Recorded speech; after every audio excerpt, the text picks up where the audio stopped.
Maintenant, donc on est au prochain page, Metechila Ovde Avodazara. Alors j'ai une bonne nouvelle à vous annoncer. Nous commençons enfin la Haggadah. La Haggadah, elle commence à partir d'ici, d'accord? Lili, exactement. Pourquoi? Pas comment je le sais. Comment je le sais si vous voulez. Mitrila Ovde Avodazara. Chazal nous raconte, Chazal nous disent que la Haggadah va être, elle a une certaine structure. C'est pas des passages qu'on a glanés à droite à gauche, qu'on a fait un récit. Chazal nous ont enseigné comment est-ce qu'on doit raconter. Et donc la Gemara nous raconte, là-bas la Gemara dans Mishnah dans Psachim, elle nous dit Matril begnut ou meisayem bejvach. On doit commencer la Haggadah, je l'ai dit en français, on commence la Haggadah en rapportant des propos déshonorants et on la conclut par des louanges. D'accord? Donc, on ramène un premier propos, c'est quoi? C'est un propos qui est déshonorant. C'est quoi le propos déshonorant? C'est qui notre père? C'est qui le père du Ham Israël? Avraham. Trop religieux, toi. Avraham. D'accord? Avraham, c'est le père du Ham Israël. Maintenant, d'où est-ce qu'il vient Avraham? D'où est-ce qu'il vient Abraham? Est-ce qu'il vient d'une famille parfaite? Est-ce qu'il vient de bourgeois, de Neuilly, qui avait une famille royale? Il venait des gens, tous sadikim? Non, Mitechila nous raconte le Balagada. Ovde Avodazara yu avotenu. C'était des idolâtres. Ve'arshav, keravnu amakom la avodato. Et maintenant, Hachem, il nous a rapprochés. D'accord? Comme il est dit, alors d'où on sait ça? Vayomer Yoshua el Kolaram. Donc c'est un pasuk dans le prophète, dans Yoshua. Donc Yoshua, il s'adresse au peuple. Qu'est-ce qu'il va leur dire? Kohamar Hashem, Eloké Israël. Ainsi a dit l'Éternel, le Dieu d'Israël. Be'ever anahar yashvu avotenu me'olam. Ils étaient assis de l'autre côté du fleuve. Terach avi Avraham, donc Terach, qui était le père de Avraham, ve'avi Nachor, le père de Nachor, vayavdu Elohim acherim. Et ils servaient des dieux étrangers. Elohim, Acherim. Juste une parenthèse, on ne dit pas Elohim, Acherim. On ne dit pas. Pourquoi? Quand on dit Elohim, on parle de Hachem. Mais quand on parle d'une idole, on dit Elohim, Acherim. D'accord? Pas mal. Voilà. Baruch Hachem, on a bien fait de venir. Ensuite, continue, Vaekar. Et qu'est-ce qui s'est passé? Donc, le Balagada, il nous dit, d'où on vient, nous? On ne vient pas de la bourgeoisie, je ne sais pas quoi. On vient d'idolâtres. On a grandi dans les je ne sais pas où. Et notre père, notre grand-père, c'était un vieil idolâtre. Vaekar et avichem. Et qu'est-ce qu'il a fait Hachem? Il va prendre notre père Avraham, Me'ever Anahar, de l'autre côté du fleuve, va oler Oto, Bechol Eretz Kenaan, il va lui faire traverser tout le pays d'Égypte. Ve'arbe et Zaro, il va multiplier sa descendance. Va etenlo et Yitzhak, il va lui donner Yitzhak. Va eten Yitzhak et Yaakov, et Esav, et Esav, et Arseir. Donc qu'est-ce qu'il va faire? Avraham, il va avoir deux enfants. C'est qui? Yitzhak et Ishmaël, c'est vrai, c'est vrai. Ici, on ne parle pas d'Ishmaël. Intéressant ce que tu dis. C'est vrai, pourquoi on ne parle pas d'Ishmaël ici? Très intéressant. Tu vois, je n'ai jamais fait attention, mais on ne parle pas d'Ishmaël. Yitzhak va avoir deux enfants. C'est qui les deux enfants? C'est Yaakov et Esav. À Esav, il va donner Arseir, il va donner un héritage, et Yaakov et ses enfants vont descendre en Égypte. D'accord? Maintenant, la question que vous allez me poser, d'où est-ce qu'on sait que la descendance de Avraham, c'est pas Ishmaël? Avraham, il a deux enfants. Il l'a renvoyé, Ishmaël. Il l'a envoyé avant de renvoyer sa descendance, c'est son fils. Oui, mais il l'a renvoyé pour éviter que c'est pas ça. Très intéressant. Alors non, il y a un pasouk. Il dit, c'est par Yitzhak que je vais appeler ta descendance. Donc il y a un verset, Hachem, il dit que ta descendance Abraham, c'est qui? C'est Yitzhak. Ok, d'accord, Yitzhak. Donc je mets les de côté. Maintenant, Yitzhak, il a eu deux enfants. C'est qui? Yaakov et Esav. Alors qui nous dit que la descendance de Abraham, c'est pas Esav? Qu'est-ce qu'il nous dit le pasouk? Que c'est Yaakov et pas Yitzhak. Yitzhak, pas Yaakov. Alors ça c'est intéressant. Il a marqué comme ça. Regardez, on le dit ici. Yaakov ou Banav Yardu Mitzrayim. Là-bas, il y a marqué que dans Brit Ben Abetarim, dans l'alliance des morceaux, on va voir que Hachem va, entre guillemets, pas être content avec Avraham, qui va avoir un manque de Emouna, et il va lui annoncer que sa descendance serait étrangère et serait esclave sur une terre étrangère pendant 400 ans. Maintenant, qu'est-ce qui se passe? Esav vient tuer Yaakov. Parashat Vaishlar, il vient pour le tuer. Il va le tuer. Maintenant, alors vous connaissez toute l'histoire, il y a plein à raconter sur l'histoire de cette rencontre-là.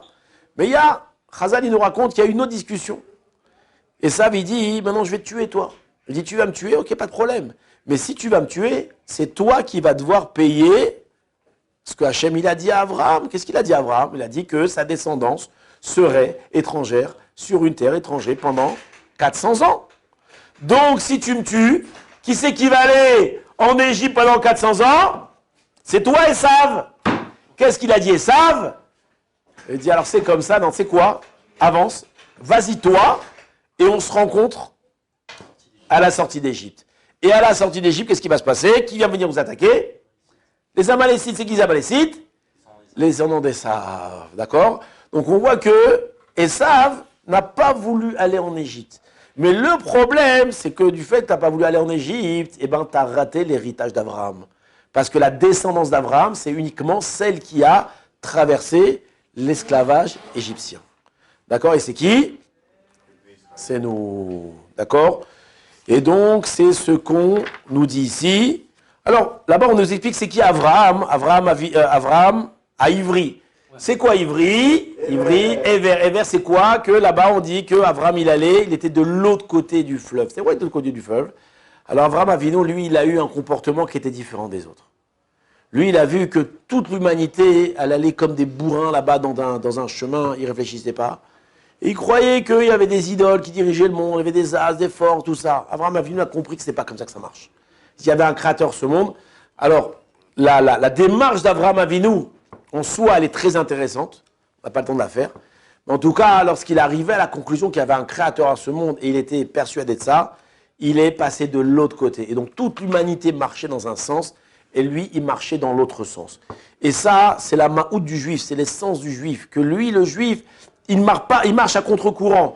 C'est quoi il marche à contre-courant? Ça veut dire qu'on ne doit pas être comme les autres parce que les autres ils font ça, alors je dois m'en faire autrement. Non, nous on marche dans la voie d'Hachem. Et la voie d'Hachem, très souvent, elle est à contre-courant de la voie de l'humanité. D'accord? L'humanité, elle se dit très pleine de morale, pleine de choses, mais en réalité, il y a beaucoup de règles de morale qui sont en réalité là pour cacher le manque de morale. Et lui, le juif, lui, il est comme Abraham, il est de l'autre côté, il ne suit pas l'humanité. Je vous donne un exemple, d'accord, vous avez dit encore, je parle contre les téléphones, mais bon, les téléphones, c'est bien ou c'est pas bien? C'est bien et pas bien. C'est que pas bien. Tu as dans la main une bombe atomique. Tu as toutes les avérotes possibles et inimaginables que tu peux même pas imaginer. Pour une mitzvah que tu fais, il y a 100 000 avérotes qu'on fait. Pour un juif qu'on a rapproché, on en a éloigné 100 000. Le téléphone, c'est une bombe atomique. C'est un truc très très dangereux. Maintenant, quand tu dis ça en public à des gens, qu'est-ce qu'ils te prennent? Pour un quoi? Un extrémiste, taré, maintenant ça y est, on n'est plus au Moyen-Âge, tout ça. Et bien ça, c'est la mida d'Avraham Avinu. Avraham Avinu, il n'avait pas honte de se lever et de dire le téléphone, c'est dangereux. Déjà à l'époque, il disait le téléphone, c'est dangereux. Internet, c'est dangereux. Hein? Il y a tous les rabbins, c'est pourri. Mais c'est un message qui est très juif. Quand tu dis ce message-là, et que tu as une barbe et un chapeau, ils te prennent pour un moyenâgeux, ils te prennent pour quelqu'un qui est contre. Moi, ma famille m'a dit quoi? T'es contre la technologie? Je dis, ah ouais, ton fils, c'est vraiment, toi, la technologie, qu'est-ce qu'il est en train d'apprendre avec son téléphone, ton fils? Il est en train d'apprendre des mathématiques, il est en train d'apprendre les algorithmes de je sais pas quoi. Non, il est sur TikTok en train de voir des idiots en train de faire comme ça pendant des heures. La technologie, ouais, il est sur Facebook et Instagram. La technologie. Ils y vont plus les jeunes, même les jeunes, ils y vont plus. Tellement que c'est. Bekitsour, on voit que quoi? Que ça s'appelle Avraham Ivry. Avraham Avinu, il était de l'autre côté. L'humanité marche ensemble, moi je marche dans l'autre sens. Et j'ai pas de problème avec ça. J'ai pas de problème de marcher dans les voies d'Hachem. Et vous remarquerez, c'est ça qui a protégé le Ham Israël, de ne pas avoir. Il y a plein d'histoires pour raconter ça. Mais on n'a pas le temps de tout vous raconter. Mais on voit que la protection, ce qui va protéger le Ham Israël tout au long des générations, c'est justement le fait de vouloir se préserver, d'être... alors on voit que les nations du monde, quand elles vont nous... Dites un mot. Elles vont nous avoir une main sur nous. Nous dominer. Bon, elles vont pas être très sympas avec nous, elles vont pas tellement nous permettre avoir accès à toute la technologie, tous ces trucs-là.